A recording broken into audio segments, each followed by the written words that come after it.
Hi everybody, this is DearMamaSal's and it's Wednesday. I don't know what happened to me, but I've managed to get an earache, and if anybody's ever had one, ouch. So I got it last night for some reason, and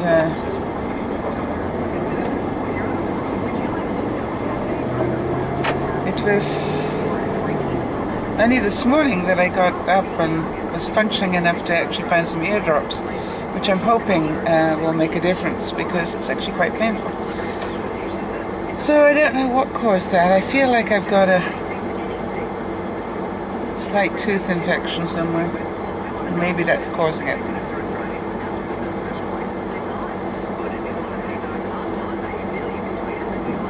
So it's not my idea of fun, but it is what it is, so we're just gonna make it through the day.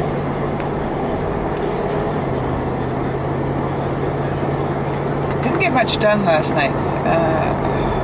Now I'm exhausted. I don't know why. I seem to get home from work and I'm just so tired. I had a really busy day at work yesterday.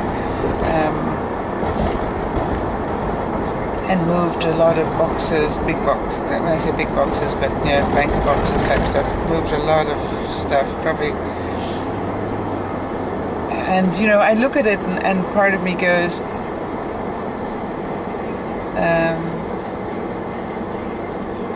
that's hard work, but there's another part of me said that I could be paying good money to go to a gym and lift those sort of weights. So, you know, I always try and look at it that way and just go, okay, it's good for me to lift some weight, and as long as I do it carefully and do it the right way, and that's the trick. So, but I really was very, very tired when I got home. I was going to put up my vlog yesterday, but for some reason when I went to put it up, I found the engine noise was particularly bad yesterday, and I just don't understand why. But it was bad enough that I had difficulty hearing my voice myself. So I'm hoping that that's not the case again today. Actually, you know what it probably was? Ah, that's probably what it was. It wasn't the engine noise, it was the noise of the fan. Duh! Thank you, God. Yes, because the fan was set up. Such a nice Camaro. Bright red Camaro. Old one. Not the new style, the old style. Very pretty. There's that part of me that still likes those sort of cars, you know. A big part of me. I don't know if I ever told you guys, but there was a time in my life where I actually got to be on a racetrack with a single-seater racing car. Very exciting. And one of the things that they do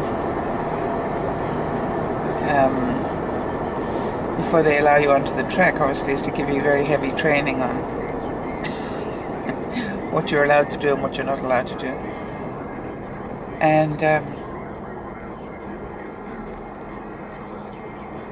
I have to admit that once I got out there and I was very fortunate because, you know, there was the official training, and then I happened to know the then world champion on Formula Ford cars, and he took me aside and told me the real stuff, and you know, what speed I could go around a hairpin bend as long as I did the following things, and I believed him, and he was right. It was such fun. And anyway, so I was out there, and I want to tell you something, there are very few things in the world that that compare with lying prone inside a single-seater racing car whilst on a racetrack. And they don't have automatic boxes, and they don't have clutches. You have to actually double D-clutch, which is a technique. So I don't know if that's still true today, but anyway, in my day you had to double D-clutch through the gears. Very, very, very exciting stuff to do. And you know, the first lap that I was on this race course, you know, just really feeling the angles and the apexes and just getting the sense of it until you come down the straight. Now, that was the other point. Yeah, they did tell me that I wasn't allowed to go above 3,000 revs. And that would have been just fine if the rev counter had been working, but it wasn't. And I didn't really realize that until when I got into the first corner. When I went into the first corner, I checked the rev counter just to make sure I wasn't over-revving the car, and noticed that the rev counter was on 0. Yippee! So from that point onwards, I let rip. Because it's probably going to be the only time in my life where I was going to have a good excuse. And anyway, so I went round quite a few times more than I was meant to. They eventually sent the world champion out to get me, literally. He had some trouble catching me, apparently. Oh, I was having such fun.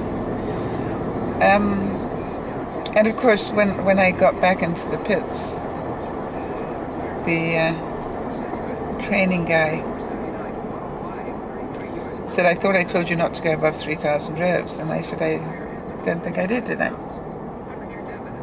And he said, "Didn't you check your rev counter?" And I said, "Yeah. Look." And I went vroom vroom with the car. And of course the rev counter did nothing. And he looked at me and he said, "You know, I'd believe that from anybody else. But from you, no. You know enough about cars to know what 3,000 revs sounds like. Don't you?" And that was the unfortunate thing, because he actually asked that question. I had to say yes.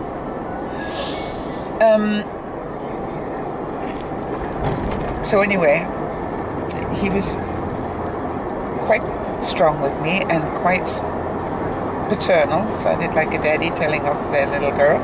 And I was sort of struggling to keep a straight face, because behind him was the world champion going thumbs up at me. Good job. Anyway, and then the guy who was the organizer looked at me and he said, "There's one other thing we need to say." And I said, "What's that?" And he said, "We want to know if you want to join up." And I said, "What?" He said, "Yeah, we want to know if you want to join up and do this seriously." And I said, "Become a racing driver? Are you telling me you want me to train to become a full-time racing driver?" And they said, "Yep." I said, "No, thank you. But thank you for the compliment, but no, thank you."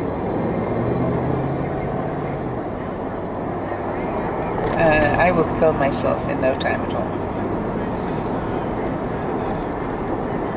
And I'm really grateful to have had this opportunity to actually do it and enjoy it and be safe. But I know that if I did this professionally, or even not professionally, if I did it, I would probably kill myself. I don't have the mentality that would do that well.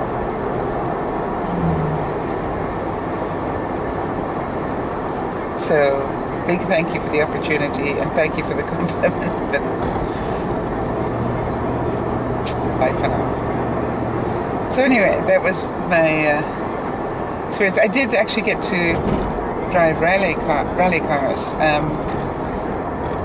Did a couple of important events like the Roof of Africa rally and the Trans-Kalahari.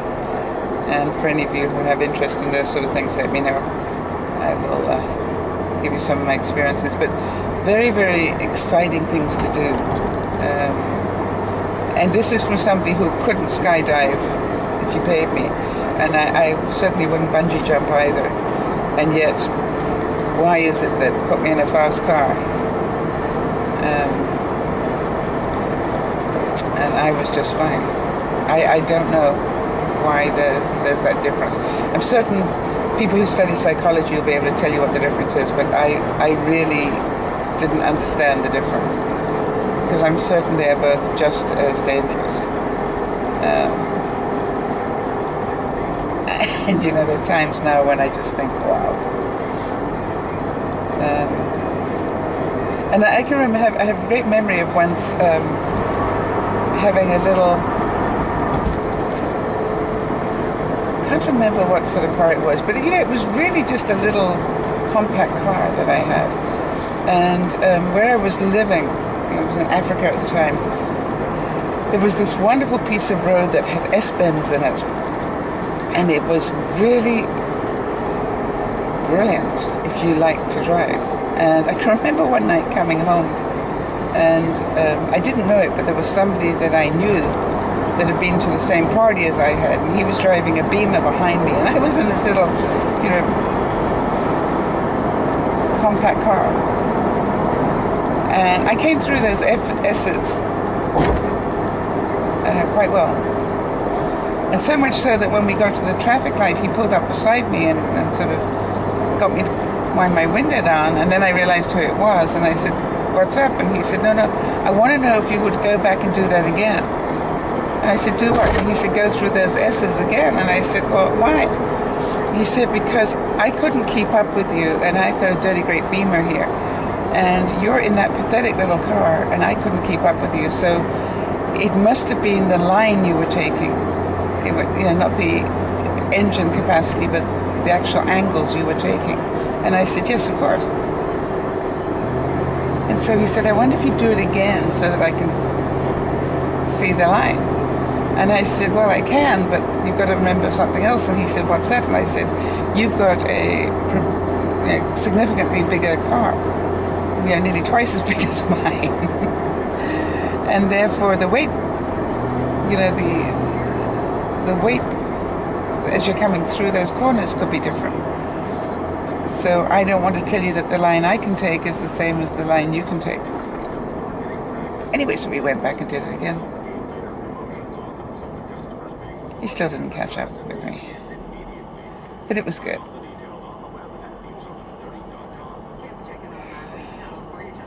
So, how on earth I got onto that subject today, I have no idea, but I did. And I am about halfway to work.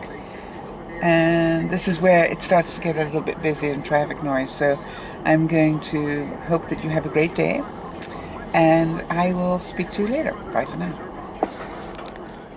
Okay, so some of you know I managed to do myself a mischief when I was walking yesterday. So Emily, this is especially for you, to tell you that I managed to haul out my total gym from the back room, and it's now in my bedroom. And yes, toast to Bina.